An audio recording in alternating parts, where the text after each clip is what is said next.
Magandang umaga, narito na mga balita sa inyong PRTV News Break.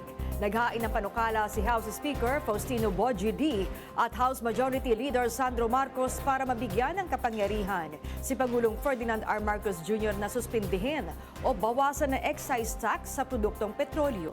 Kanina sinimulan na ang pagpapatupad ng malakihang oil price hike dahil sa epekto ng patuloy na gulo sa gitnang silangan.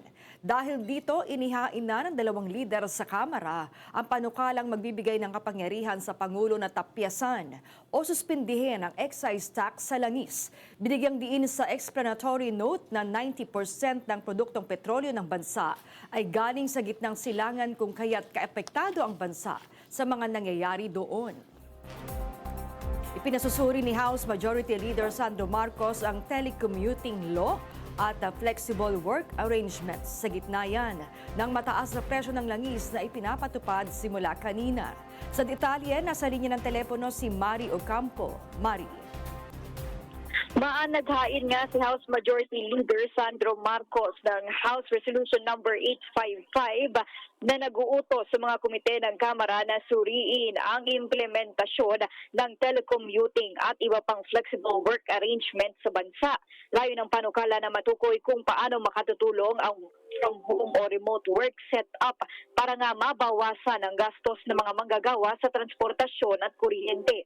Ayon kay Marcos, ang mga tensyon sa Middle East ay nagdudulot ng pangamba sa supply ng langis sa buong mundo na maaaring magresulta sa pagtaas ng presyo ng krudo at kuryente. Kapag tumaas ang mga ito, aniya, direkta itong magdudulot ng dagdag gastos nga sa mga pamilya at negosyo.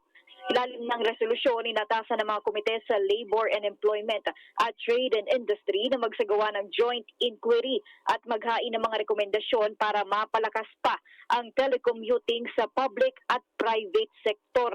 Susuriin din sa investigasyon ang antas ng pagpapatupad ng Telecommuting Act, ang kakayahan ng digital infrastructure ng bansa at kung paano makatutulong ang remote work sa pagbabawas ng traffic, fuel consumption at energy use sa mga opisina.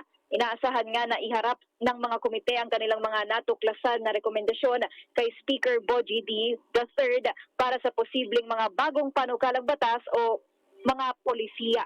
At yan muna ang ulat mula sa Batasang Pambansa. Ako si Mari Ocampo ng PRTV News, nagsaserbisyo para sa Pilipino.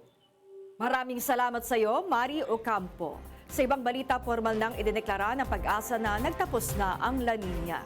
Ayon pa sa State Weather Bureau, ang temperatura ng karagatan ay nagbalik na sa normal dahil wala ng epekto ng El Nino at La Nina.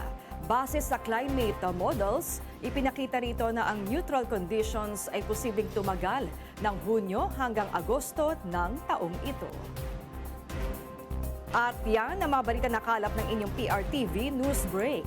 Live kami sa Free-to-Air, Beam Channel 31, Signal Channel 31 at sa YouTube. Tumutok din sa aming social media accounts sa Instagram, Facebook at TikTok sa @PRTV Prime Media. Ako po si Maan Makapagal. Magandang umaga.